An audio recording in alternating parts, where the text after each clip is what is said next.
तिवसा तालुक्यातील शेतकरी आक्रमक. आगामी खरीप हंगामाच्या पार्श्वभूमीवर तिवसा तालुक्यातील शेतकऱ्यांच्या विविध प्रलंबित व न्याय हक्काच्या मागण्याकडे प्रशासनाचे काटेकोरपणे लक्ष वेधण्यासाठी तिवसा तालुक्यातील समस्त शेतकरी बांधव आणि शेतकरी पुत्राच्या वतीने आज 2 जून रोजी तहसीलदार यांना निवेदन सादर केले. आगामी हंगामात शेतकऱ्यांची होणारी अडवणूक थांबवून त्यांना त्यांचे हक्क तातडीने मिळवून द्यावेत. शिवाय शेतकऱ्यांना कर्ज प्रकरणात सिबिल सक्ती करू नये अशी मागणी या निवेदनाद्वारे करण्यात आली. तिवसा नगर पंचायतीचे विरोधी पक्षनेते अनिल थूल आणि सामाजिक कार्यकर्ते प्रशांत कांबळे यांच्या नेतृत्वाखाली तालुक्यातील अनेक शेतकऱ्यांच्या स्वाक्षरासह हे निवेदन प्रशासनाला सोपवण्यात आले. यामध्ये गेल्या वर्षीच्या खरीप हंगामातील सोयाबीन व कपाशीचा थकीत पीक विमा शेतकऱ्यांना तातडीने वाटप करण्यात यावा, तसेच खरीप हंगामातील खराटपट्टी नुकसानीचे प्रलंबित अनुदान अद्याप मिळालेले नाही, त्यातही सामायिक शेती असलेले शेतकरी सर्वाधिक वंचित आहे, त्यांना हे अनुदान त्वरित मिळावे.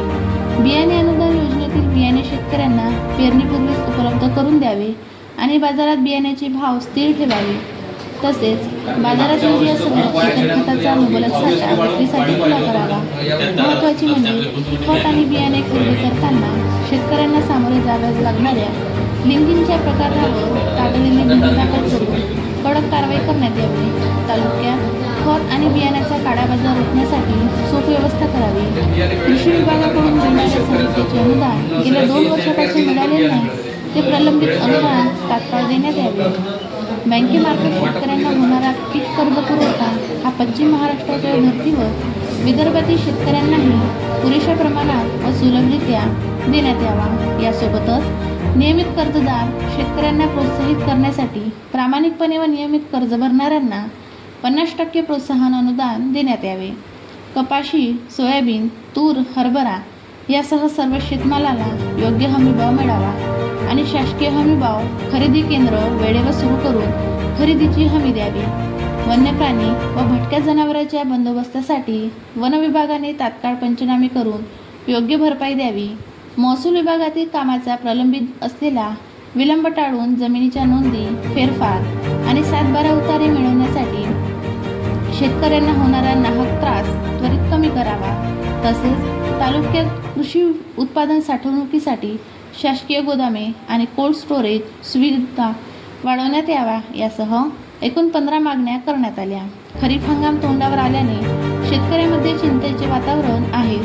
जर प्रशासनाने या सर्व मागण्यांवर सकारात्मक व तातडीने निर्णय घेतला नाही तर येत्या काळात शेतकऱ्यांचे जनआंदोलन करण्याचा इशारा यावेळी देण्यात आला आहे. यावेळी अमोल वाडी भस्मे, योगेश गोरे, अजय आमले, अनिल मकेश्वर, प्रकाश मेश्राम, प्रफुल्ल फटिंग, रणजित कावरे, किशोर सातपुते, प्रशांत वानखेडे, प्रफुल्ल मकेश्वर, स्वप्नील उमप, रोशन इंगोले, मनोज खाकसे, प्रकाश चिचखेडे, अमोल बेलसेरे, निलेश देवडे, अनिल मेश्राम, स्वप्नील तुरकाने, विनोद मेश्राम, हरिदास खडसे, पंकज देवडे, रमेश हिवराळे, चंद्रशेखर बनसोड, मुकुंद चिंचे, मनीष माहोरे यांची उपस्थिती होती.